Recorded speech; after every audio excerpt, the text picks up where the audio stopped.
Hello guys, welcome back to the channel. Emmanuel here, and I'm excited to have you back on the channel. Today we're going to be looking at how to stay safe online.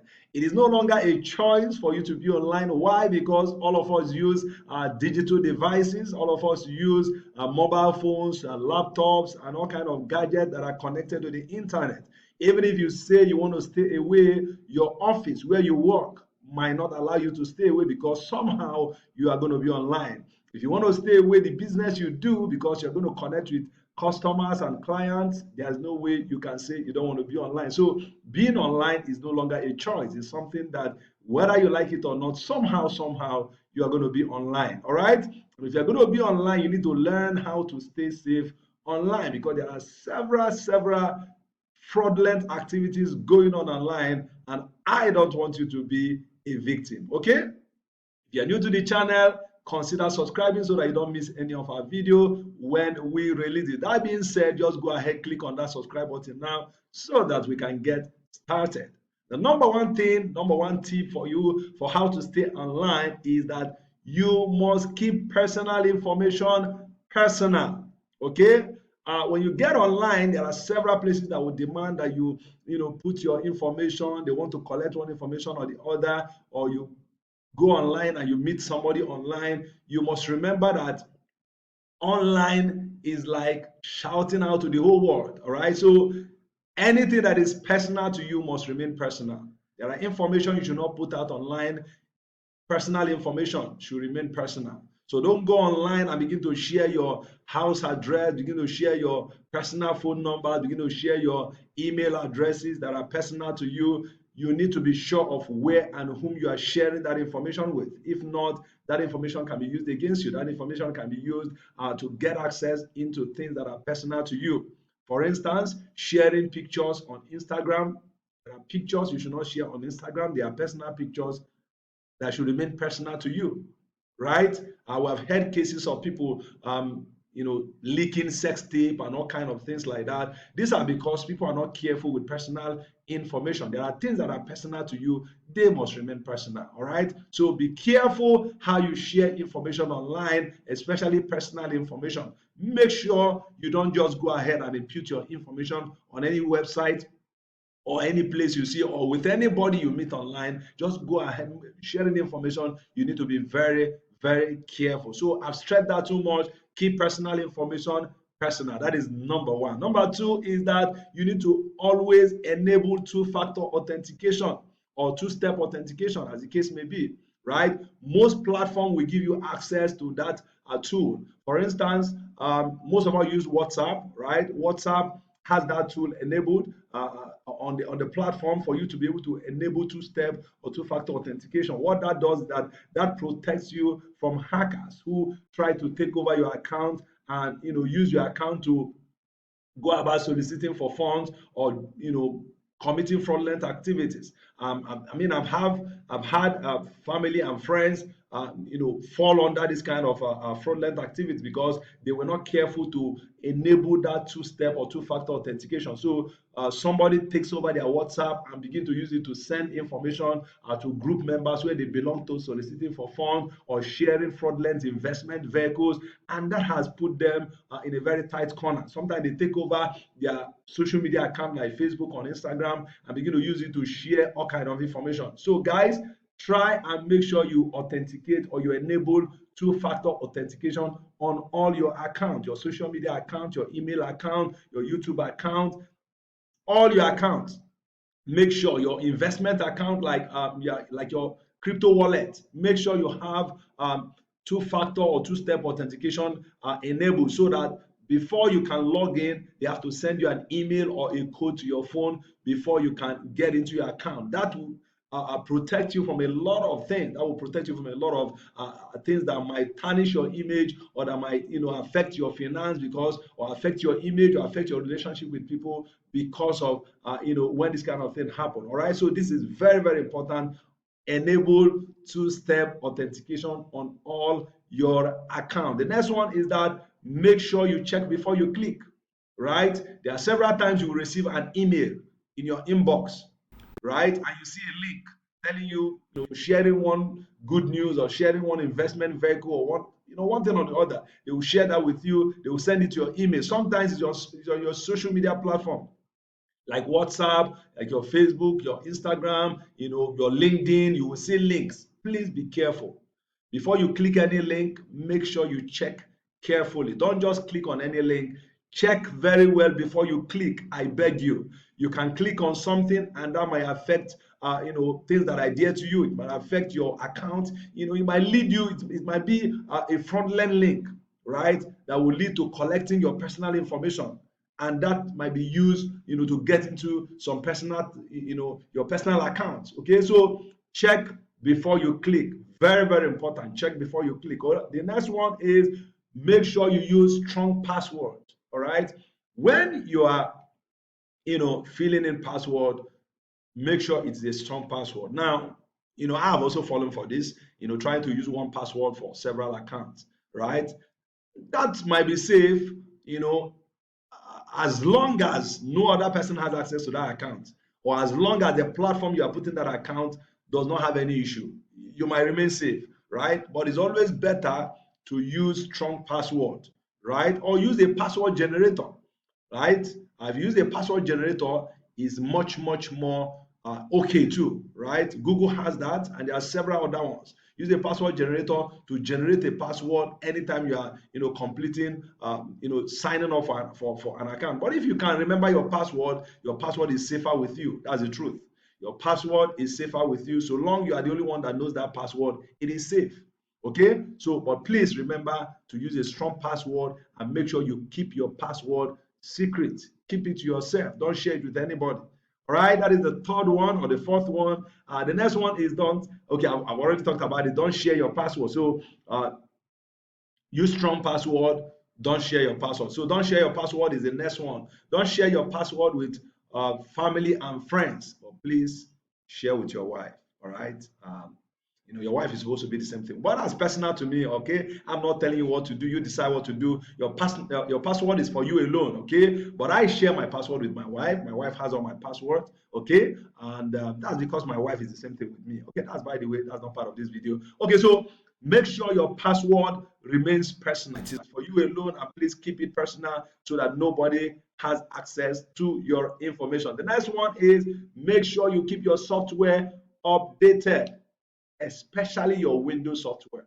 Okay, Windows has what is called Windows Defender. Personally, that's what I use. All I need to do is to make sure that my window is up to date. My window defender can take care of the all right. Malware can destroy your system.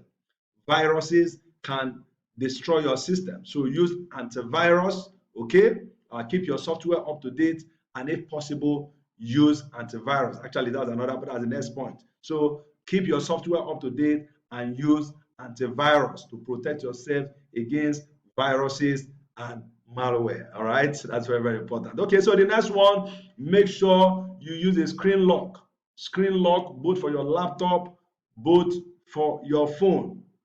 Use a password to lock your laptop. Use a password to lock your phone. If your phone mistakenly gets into somebody's hand, let the person not have access to your information by just touching your screen. There should be a password or a pattern lock or whatever. Just make sure it's locked. Make sure your phone is locked. It's very, very, very important, guys. This is very, very important. Okay, this is very, very important. Make sure your screen is locked with a password, maybe for laptop, or with a pattern or key or whatever. But make sure that when somebody holds onto your phone, the person cannot get in. All right, because sometimes you may misplace your phone, you may lose your phone, and people have access to your information. Okay, so it's very, very important. Then another thing you can do to stay safe online is to connect to the service of your mobile phone manufacturer. For instance, Samsung has a cloud service whereby you can sign up and back up your information on their cloud and be able to delete. Maybe you lose your phone, you can delete, you can wipe away all the information, and of course you have it stored on the cloud. So whoever has that phone will not be able to have access to your information. That's also very important. Okay, signing up to your phone manufacturer's cloud storage service. Right, I just told you that Samsung has. I know Apple should have. Okay, so this is also very, very important. This will help you to stay safe online. Okay, so the next one is make sure you are careful with public network, free Wi-Fi. Some of us have they like free things. Everything free, free, free. You want free things at all time. It's good, right? Now, when you're on public Wi-Fi, please be careful, because on public Wi-Fi, you are much more vulnerable. Vulnerable in the sense that your information, you are using a network that is not only accessed by you. There are several persons accessing that, and you're not even in control of the network. So anything can happen on that network. People can have access to your information, to your system, because you are using their network. So that's why when you're on public network, be careful what you do, be careful how you use it. If possible, well, I would advise don't use public network. Always make sure use your private network. But of course, there's a way you can do it with a VPN. A VPN can also help when you're using public network. All right. Of course, a VPN is basically to shield your identity online. Right. It can help you connect to services that are not available in your location. For instance, you are in Africa, right? In Nigeria, for instance, you can connect to services available to only those in US using a VPN. Okay, I remember those days when the Twitter ban and all those stuff, people resorted to using VPN. Okay, so be careful when you're on public network, and of course, if you can afford it, use a VPN. But also remember that VPN does not mean you are totally private, because the company that owns the VPN, they have access to your information. It's just that the people that have access to your information are fewer. Not that nobody has. No, no, no, no. Don't get the impression that when you're on VPN, that nobody has access to your information. It's a lie. The company that owns the VPN has access. And they are also under law. If by any chance the government of your country demand that they give information of your activity, they will release it, because they don't own the country. All right. So what I'm trying to say is that when you're online, okay, that's the next point. Next point is make sure that whatever you are doing online is what you would do without being ashamed. Whatever you are doing online, right, is what you can do without feeling bad, without being ashamed when another person discovers that thing. So don't think that being online means you are anonymous. No, you are not anonymous. Being online doesn't make you invisible. You are not invisible. All right? Google knows where you are. Your mobile and network provider knows where you are. So whatever you're going to do online, make sure it's something you'll be proud of.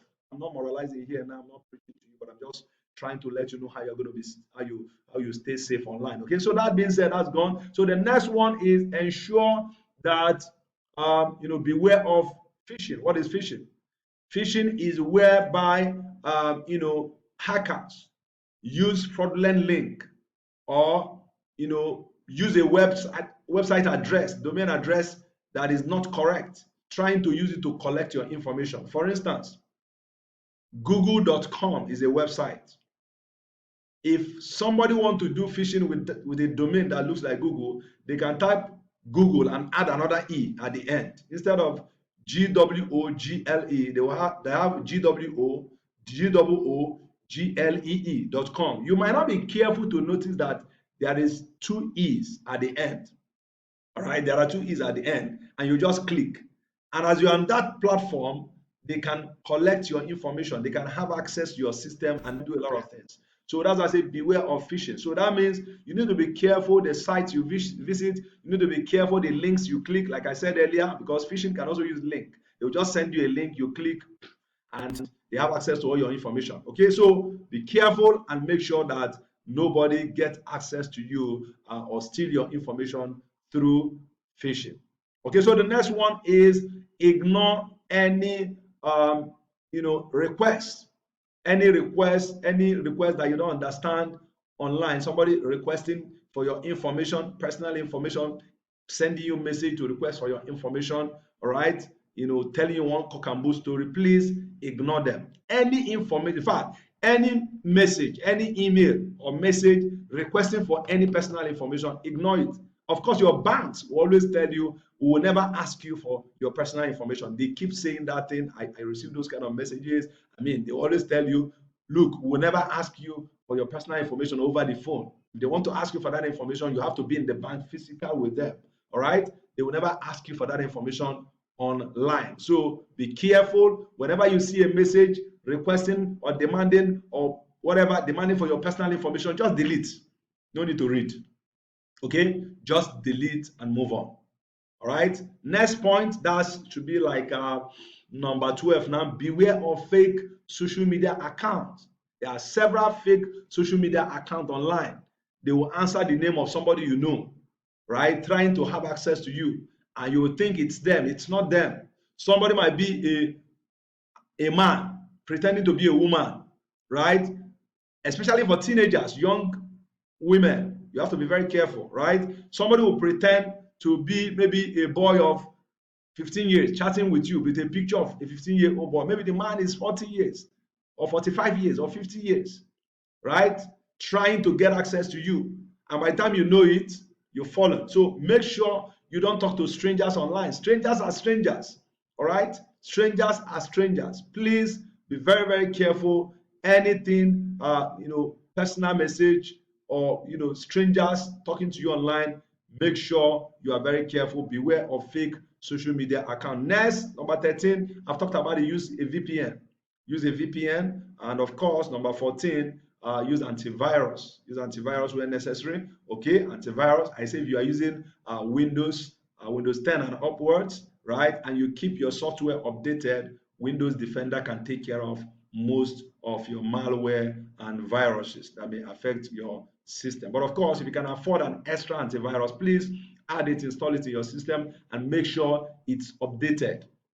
Having antivirus is one thing, updating it is another thing. Make sure it's up to date. Okay, and finally, not the final one, for this particular, I said 15. You can have more, but I did say the major one. Finally, beware of strangers online. All right, I'm now reiterating this one. I've mentioned it passively in another point, but I'm not saying please beware of strangers, because people who you don't know, you may want to connect. Of course, social media is for connecting, online is for connecting, and I don't discourage you from connecting. Please connect and do business, but please be careful. Be careful, right? When you see a stranger, there's a red flag, and you have to, if it's business you are transacting, make sure you check all the red flags. For instance, if you are shopping online, that's another topic actually for another day, but let's say you are shopping online and you want to shop on a platform. How do you check if that platform is an authentic platform? Number one, is that business registered physically? For instance, if you are in Nigeria, my country where I'm broadcasting from, there's something called CAC registration. The name of that company, you can take it to CAC portal and check, are they registered? I'm sure in US, you can also check up a company that is registered online. You can check that online, and in so many other countries. All right, so you need to find out, is that business registered? If that business is registered, that's number one, right? Number two, do they have a physical address? Yes, I know you may ask me, what of Jumia and Konga? Where is the address? Konga has a physical address, and I know Jumia too have some, points, some places where you can do pickup. So having a physical address is another way to check, so that you can even go there and see, right, and check them out before transacting with them. Okay, they are registered, they have a physical address. All right, then you can ask their neighbor, are they really in business? Find out. Okay, then check the bank account number they have given to you. Confirm, is it really the same name, the same registration name they have on their registration, in the registration portal? Is it the same name they have on the bank account? If it's not the same, red flag. Okay, you're going to check all this one before you now come to the website itself. Is the website secure, right? How is the website? Does it have security key, right? That padlock beside the beginning of where the link is, right? But before you do all this one, before you come to that padlock, you need to check, are they registered? Do they have a physical location? How long have they been in business? Do they have neighbors? Have their neighbors confirmed that these people are actually in business? So do all those checks to make sure you don't fall into the hand of fraudsters when you are shopping online. So it's another way to stay safe online. So guys, there are several other points, but I'm just keeping it at 15. Of course, I mentioned more than 15 things here, but these are the major things you need to take care of when you're talking about safety online. Okay, and if you take care of these things, I'm sure you're going to stay safe online. So I want you to be safe. I don't want you to fall into the hands of fraudster. So till I come your way again, this is Emmanuel, and of course, if you are yet to subscribe to the channel, okay, go ahead and subscribe now. There are several videos on several things. All right, you want to do affiliate marketing, we'll have a playlist on affiliate marketing, how you can make money online from the comfort of anywhere. Right, you want to build a website, WordPress website, we'll have videos. I will show you step by step how to do that. You want to advertise on Facebook, on Instagram, on LinkedIn, we'll have it on Google. There are videos that will teach you how to do that. There are several videos that will teach you how to navigate your way online and of course make income for yourself. Now, if you don't like video, or maybe you still want to read, right, we'll have a blog called Windave Digital Skills. You can go there. I will leave the link in the description. You can go there and also check this article, how to stay safe online is there. You can read it up, and of course, you can share with family and friends, and of course, share the video with family and friends. All right, whatever you have found valuable here, please leave a thumbs up, leave like, and of course, comment section. Let me know what you think, and if there's any kind of video you want us to do on any topic, please comment section. If I have up to just 20 people requesting for a particular topic, I'll go ahead and create that video for you. What we're doing here is to make sure that you're being online, you're navigating the online space, trying to make money, trying to improve yourself, you'll get value. So we're here to offer you value. So till I come your way again, this is Emmanuel signing out and saying, stay safe till I see you in the next video.